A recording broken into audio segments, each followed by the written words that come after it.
Welcome back. We're so happy to have some Zoom guests.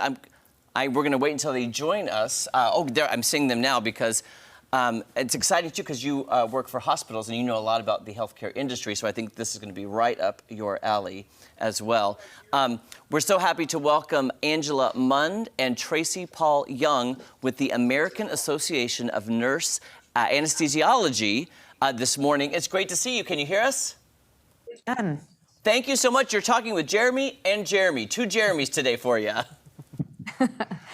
Thanks for inviting us on. We're looking forward to talking about this really important topic. It is. Can I just jump right in? I'm curious, how are inconsistent insurance rates compromising patients' access to care? I recently just had surgery, by the way, 3 weeks ago. First surgery ever. I was scared to death. My anesthesiologist was amazing, by the way. But I know this is a huge issue, and it's affecting a lot of patients across America.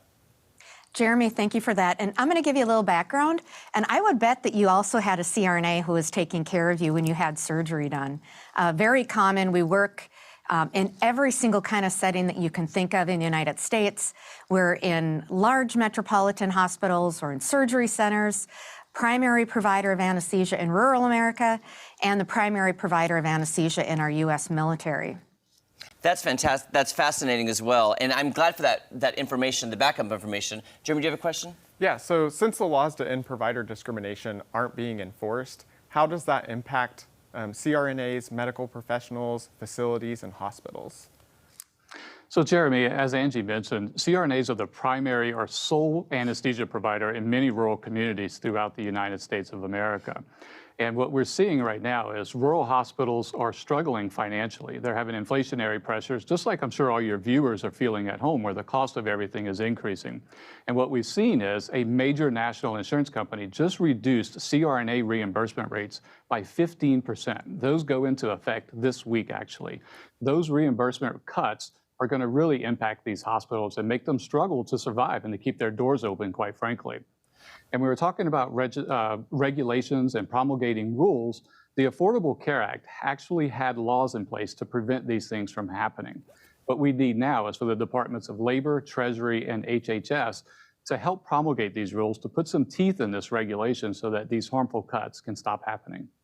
I'm slightly confused. You know, I don't know much about this, but what I do know is if there's a law in place, how is it not being enforced? And how is it, if it's supposed to help people, how can we enforce that? What are the procedures we need to do?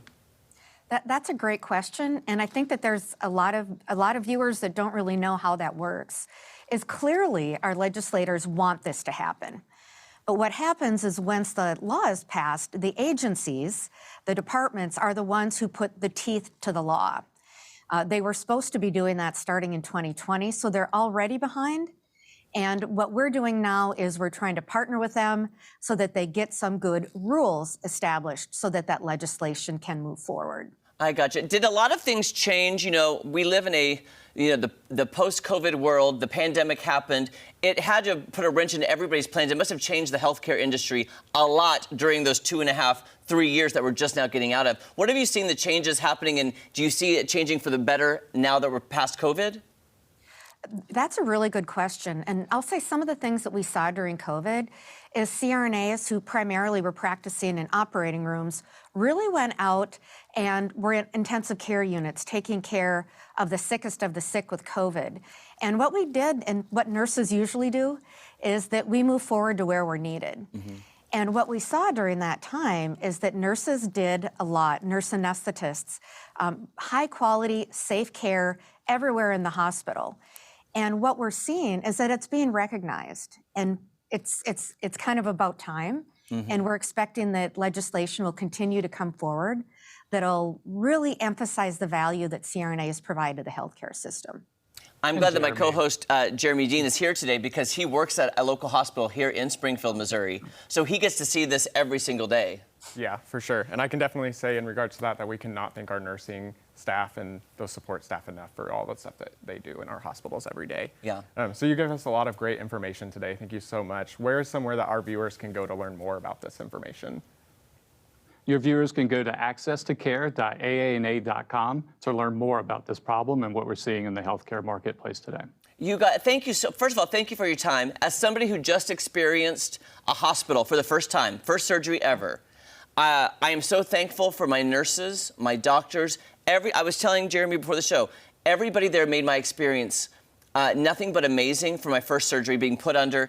When they say nurses are angels, it is the absolute truth. I understand it now, and I understand what risks they put themselves in during COVID. Yeah. And I love and appreciate them even more having this. We appreciate your time this morning. Thank you so much. Thank you.